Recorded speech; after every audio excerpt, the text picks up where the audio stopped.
Jai Shri friends, our Lord went to the Mount of Olives with the disciples, and there he foretells them about the ruin of the temple, the destruction of Jerusalem, and about nations in general till the end of the world. In verse 1 and 2, we see Christ foretells the utter ruin and destruction coming upon the temple. A believing foresight of the defacing of all worldly glory will help to keep us from admiring it and overvaluing it.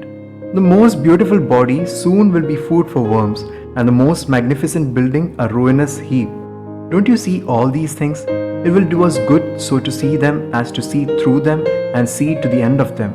To be more clear, it is to say all these, like Jerusalem city, the beautiful temple, our body, are all perishable, and it is good so far as it reminds us for what purpose everything serves.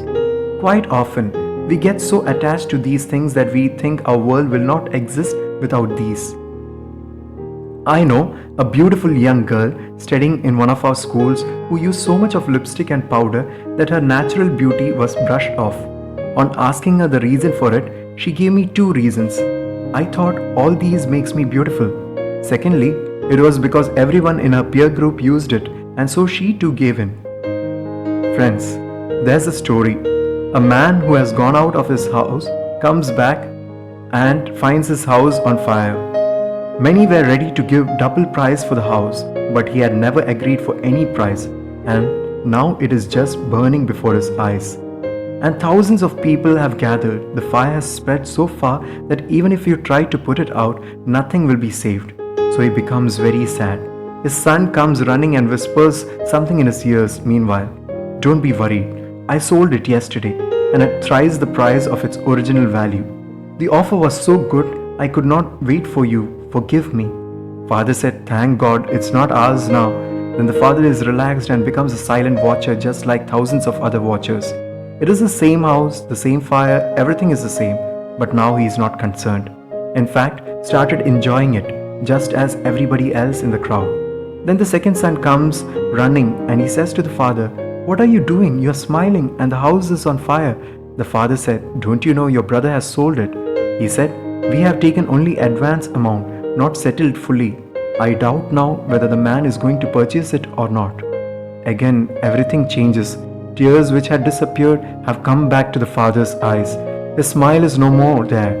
The watcher is gone. He is again attached. And then the third son comes and he says, the man is a man of his word. I have just come from him. He said, it doesn't matter whether the house is burnt or not. It is mine. Neither you knew nor I knew that the house would catch on fire. Again, joy is back and the family become watchers. The attachment is no more there. Actually, nothing is changing. Just the feeling that I am the owner, I am not the owner of the house, makes the whole difference. The moral. This simple methodology of watching the mind, your thought is important. Everything starts with a thought. Most of the thoughts are not yours, but from your parents, teachers, friends, books, movies, television, newspapers. Just count how many thoughts are your own, and you'll be surprised that not a single thought is your own. All are from other sources. All are borrowed, either dumped by others on you or foolishly dumped by yourself upon yourself.